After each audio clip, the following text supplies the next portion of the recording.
समर्थन एनडीए के साथ इससे जुड़ा।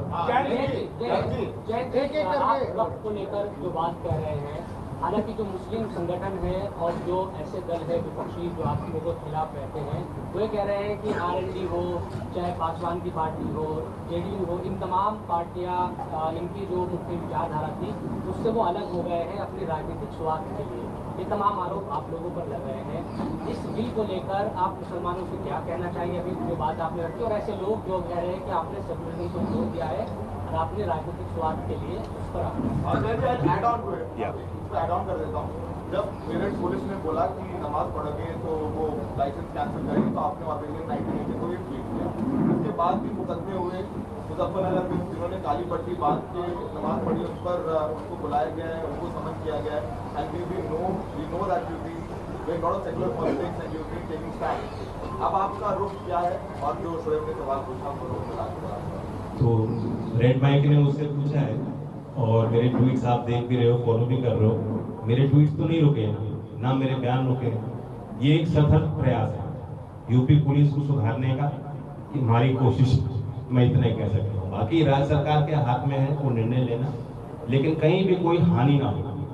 वो चौधरी अजीत सिंह जी जो मुजफ्फरनगर से इसलिए चुनाव लड़े थे कि वो चाहते थे कि एका बने, कम्युनिटीज में जो एक विश्वास का डेफिसिट बन गया था, अविश्वास पैदा हो गया, वो दोबारा से ऐसी परिस्थितियां कभी देश में हमें ना फेस करनी पड़े, और उसमें उनको बड़ी सफलता भी मिली है। We are remaining to be a liberal secular party with a progressive outlook, that's all I want. Chaudhary साहब, हम तो देख रहे हैं कि आप तो लगातार बोल ही रहे हैं, वो भले ही मुजफ्फरनगर में कुर्ता वाला बयान हो, चाहे उसके बाद में जो विधायक केतकी सिंह है उनको लेकर के कहा गया हो, और अभी आपने जो मेरठ में पुलिस को लेकर के जो कहा, आप लगातार स्टैंड ले रहे हैं। लेकिन उसके बावजूद भी कुछ नेता ऐसे हैं जो ये कह रहे हैं कि जयंत चौधरी जी अब पहले की तरह मुखरता से बात नहीं करते, और हम लगातार देख रहे हैं कि मुस्लिम समाज के जो नेता हैं वो पार्टी में जुड़ भी रहे हैं अलग अलग स्थानों पर। तो आप लगातार स्टैंड ले रहे हैं, लेकिन बावजूद उसके ये क्या कुछ हो रहा है? ये राजनीति पहली बार नहीं हो रहा, ये होगा, इसे हम लोग फेस करेंगे। मेरी अपने जो मुस्लिम साथी हैं, हमारे विधायक हैं, जिम्मेदार लोग हैं, चेयरमैन हैं, हर स्तर पे जो जिनका समाज में अपनी पकड़ है, मैंने उन सबसे कानून बनने से पहले भी बातचीत की है, और बनने के बाद भी मेरी वार्ता उनसे 1 to 1 हो रही है।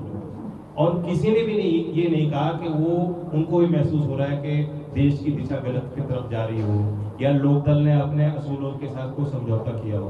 दे डू फील, चिंताएं होती हैं, और चिंताओं को दूर करने का काम भी वो नेता करेंगे। अब मैंने हर एक मुस्लिम लीडर को जिम्मेदारी दी है कि आप छोटी छोटी बैठक करें, आप मस्जिदों में जाएं, समाज के नेताओं इमामों के साथ बैठें, नौजवानों के साथ बैठें, जो देश की बदलती तस्वीर के साथ जुड़ना चाहिए।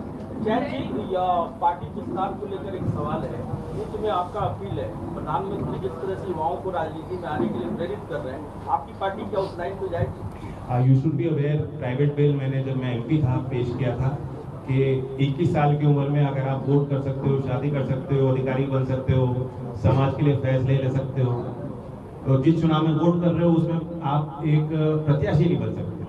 तो विधायक और सांसद बनने की एज भी घटनी चाहिए। और फिर मुझे लगता है कि हमारे सांसद चंदन चौहान ने भी दोबारा एक पिटीशन इसमें संसद की प्रक्रिया में शामिल किया।